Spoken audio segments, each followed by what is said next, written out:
Hello. मेरा एक छोटा सा प्रयास 10th के विद्यार्थियों के लिए जो इस लॉकडाउन के दौरान अपने घरों में बैठे हैं और उनका शिक्षण प्रभावित हो रहा है, इसलिए मैंने प्रयास किया है कि साइंस के सिलेबस को आगे बढ़ाया जाए। इसलिए आप सभी से ये निवेदन है कि आप विशाल पाठशाला 10th साइंस को सब्सक्राइब करें। तो चलिए अब चलते हैं। फिजिक्स का 10वां अध्याय जो है प्रकाश का परावर्तन तथा अपवर्तन। सबसे पहला प्रश्न ये उठता है कि प्रकाश क्या है। तो जैसा कि आप देख सकते हैं, जो परिभाषा मैंने लिखी है, प्रकाश वह बाह्य भौतिक माध्यम है जो हमारे चारों ओर की वस्तुओं को दृश्य बनाता है। अर्थात प्रकाश के कारण ही हमें देखने की अनुभूति होती है। इसका मतलब है कि हम जो भी वस्तुएं अपने आसपास देख पाते हैं वो प्रकाश की उपस्थिति के कारण होता है। प्रकाश क्या है? तो प्रकाश ऊर्जा का ही एक रूप है और यह हमेशा एक सरल रेखा अर्थात सीधी रेखा में गमन करती है।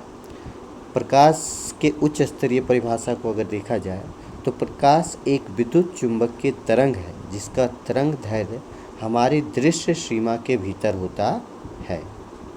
प्रकाश के गमन के लिए किसी माध्यम की आवश्यकता नहीं होती है। अर्थात कोई माध्यम है तो वो उस माध्यम में तो गमन करेगी ही, परंतु माध्यम ना होने पर अर्थात निर्वात की स्थिति में भी प्रकाश गमन कर सकती है। निर्वात में प्रकाश की चाल या वेग की बात की जाए तो यह 3 × 10⁸ मीटर पर सेकेंड होती है। प्रकाश का मूल कण जो होता है वह फोटोन होता है। प्रकाश किन से बनी हुई है? तो प्रकाश किरणों से मिलकर बनी हुई है। अब किरण क्या है? किरण, जिसे अंग्रेजी में रे बोला जाता है, तो प्रकाश के गमन के सरल रेखीय पथ की दिशा को किरण कहा जाता है, जैसा कि आप फिगर 10.1 में देख सकते हैं। प्रकाश पुंज, बीम ऑफ लाइट, तो प्रकाश पुंज क्या है? किरणों के समूह को प्रकाश पुंज कहते हैं। अर्थात बहुत सारी किरणें जब एक साथ गमन करती हैं तो उन सभी किरणों के समूह को हम प्रकाश पुंज कहते हैं। प्रकाश पुंज मुख्यतः 3 प्रकार के होते हैं। पहला समानांतर प्रकाश पुंज, दूसरा अभिसारी प्रकाश पुंज, तीसरा अपसारी प्रकाश पुंज। समानांतर प्रकाश पुंज को अंग्रेजी में पैरेलल बीम ऑफ लाइट, अभिसारी प्रकाश पुंज को कन्वर्जेंट बीम ऑफ लाइट और अपसारी प्रकाश पुंज को डाइवर्जेंट बीम ऑफ लाइट कहा जाता है।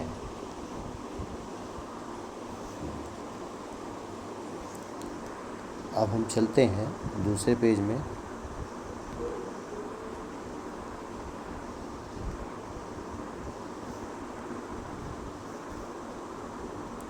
समानांतर प्रकाश पुंज वे प्रकाश पुंज जिनकी सभी किरणें एक दूसरे के समानांतर होती हैं समांतर प्रकाश पुंज कहलाती हैं, जैसा आप फिगर 10.2 में देख सकते हैं। अभिसारी प्रकाश पुंज वे प्रकाश पुंज जिनकी सभी किरणें एक बिंदु पर एकत्रित होती है या एकत्रित होती हुई प्रतीत होती हैं, अभिसारी प्रकाश पुंज कहलाती हैं। अपसारी प्रकाश पुंज अभिसारी प्रकाश पुंज आप फिगर 10.3 में देख सकते हैं। अपसारी प्रकाश पुंज वे प्रकाश पुंज जिनकी सभी किरणें एक बिंदु से निर्गत होकर विभिन्न दिशाओं में फैल जाती हैं, अपसारी प्रकाश पुंज कहलाती हैं। आप यहाँ ध्यान दें, अपसारी और अभिसारी ये प्रकाश पुंज हैं। इसी के संबंध में आप आगे जो है वो दर्पण और लेंस में पढ़ते हैं। अभिसारी दर्पण, अपसारी दर्पण, अभिसारी लेंस, अपसारी लेंस, तो वो इन्हीं के प्रकाश पुंजों के एकत्रित होने और निर्गत अर्थात फैलने की क्रिया पर संबंधित होते हैं, जिस कारण हम अलग दर्पणों को अभिसारी दर्पण और अपसारी दर्पण के रूप में पढ़ते हैं और लेंस को अभिसारी लेंस और अपसारी लेंस के रूप में पढ़ते हैं। अब हम चलते हैं प्रकाश का परावर्तन। प्रकाश का परावर्तन क्या है? तो प्रकाश के परावर्तन को अंग्रेजी में रिफ्लेक्शन ऑफ लाइट कहा जाता है। जब प्रकाश की किरणें किसी एक माध्यम से होते हुए किसी परावर्तक पृष्ठ से टकराकर वापस उसी माध्यम में लौट जाती हैं तो इसे प्रकाश का परावर्तन कहते हैं। अर्थात जब प्रकाश की किरण किसी परावर्तक सतह से टकराकर वापस अपने ही माध्यम में लौट जाती हैं तो उसे प्रकाश का परावर्तन कहते हैं। सामान्यतः बचपन में हमने कई बार जो है खेल किया होगा, जिसे हम आईना चमकाना कहते हैं साधारण और सरल शब्दों में। जैसे एक छोटे से मिरर के टुकड़े को लेकर हम बहुत अपने साथियों को परावर्तित प्रकाश से उनकी आँखों को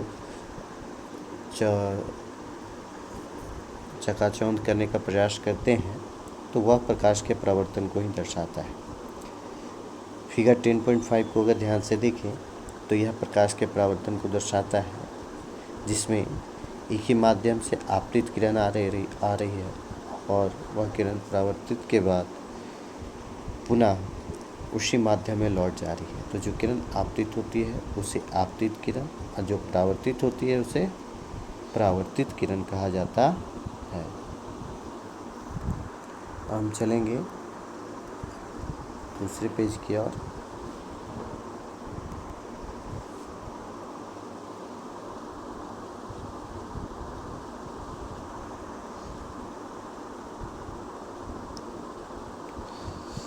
अब ध्यान दें, परावर्तक सतह की प्रकृति के आधार पर परावर्तन दो प्रकार के होते। पहला नियमित परावर्तन, जिसे अंग्रेजी में रेगुलर रिफ्लेक्शन कहा जाता है। दूसरा अनियमित परावर्तन, जिसे अंग्रेजी में इरेगुलर रिफ्लेक्शन कहा जाता है। पहला नियमित परावर्तन क्या है? जब प्रकाश की किरणें चिकनी व समतल परावर्तक सतह पर पड़ती हैं तो वे नियमित रूप से परावर्तित हो जाती हैं, जिसे नियमित परावर्तन कहते हैं। जिसे आप फिगर 10.6 में देख सकते हैं कि एक किरण जो आप देख सकते हैं, यह किरण जो है आपतित हो रही है और आपतन के बाद पुनः जो है इस ओर परावर्तित हो रही है। फिर दूसरी किरण यह समतल सतह जो है इस पर आपतित हो रही है, परावर्तित हो रही है।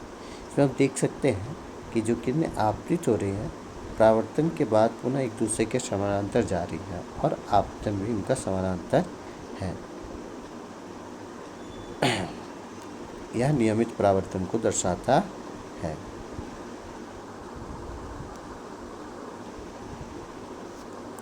अब हम आगे देखते हैं अनियमित परावर्तन। जब प्रकाश की किरणें रूखी व असमतल परावर्तक सतह पर पड़ती है तो वे अनियमित रूप से परावर्तित हो जाती हैं, जिसे अनियमित परावर्तन कहते हैं। जैसा कि फिगर 10.7 में हम देख पा रहे हैं कि किस प्रकार से यह सतह जो है वो एक अनियमित सतह के रूप में है और किस प्रकार से प्रकाश की किरण जो है वो आपतित तो हो रही है और परावर्तन के बाद की दिशा जो है वो कुछ इस प्रकार है। दूसरी किरण को अगर हम देखें वो इस ओर से आपतित हो रही है और इस ओर परावर्तित हो रही है। इधर भी हम देख सकते हैं आपतित किरण ये हुए और ये परावर्तित किरण। पुनः अन्य किरणों को भी हम देख सकते हैं। तो यह इस चित्र के आधार पर हम यह कह सकते हैं कि यह अनियमित परावर्तन को दर्शाती है। समतल दर्पण द्वारा प्रकाश का परावर्तन। जैसा कि प्रकाश के परावर्तन का नियम है, समतल दर्पण द्वारा परावर्तन भी उसी परिभाषा का उपयोग किया जाता है। समतल दर्पण द्वारा प्रकाश का परावर्तन अंग्रेजी में reflection of light by plane mirror. जब प्रकाश की किरणें किसी समतल दर्पण से टकराती हैं तो वे पुनः वापस अपने ही माध्यम में लौट जाती हैं, इस समतल दर्पण द्वारा प्रकाश का परावर्तन कहते हैं। जैसा कि आप देख पा रहे हैं फिगर 10.8, यहाँ आप देख सकते हैं कि यह जो सतह आपको दिखाई दे रहा है, ये देख पा रहे हैं कि ये सतह जो है यह एक समतल दर्पण है जो यहाँ बताया गया है। दूसरी ओर यह बिंदु जो आपको दिखाई दे रही है यह आपतन बिंदु है और यह किरण जो आपको दिखाई दे रही है यह आपतित किरण तथा आपतन बिंदु पर आपतित होने के बाद या परावर्तित होकर जिस दिशा में जा रही है वह किरण परावर्तित किरण, और आपतन बिंदु पर यह जो लंब रेखा खींची गई है इसे हम अभिलंब कहते हैं। आप देख सकते हैं इस चित्र में। अब हम इनके विभिन्न तथ्यों को की ओर आगे बढ़ेंगे।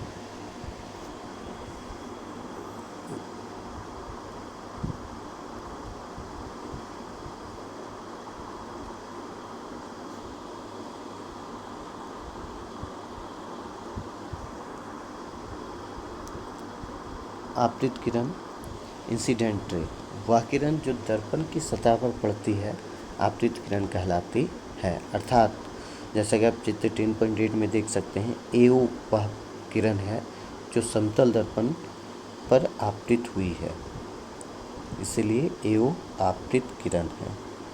आपतित किरण इसे इंसिडेंट रे कहते हैं। परावर्तित किरण इसे रिफ्लेक्टेड रे कहा जाता है। वह किरण जो परावर्तक सतह से टकराकर वापस लौट जाती है परावर्तित किरण कहलाती है। जैसा फिगर 10.8 में आप देख सकते हैं, ओबी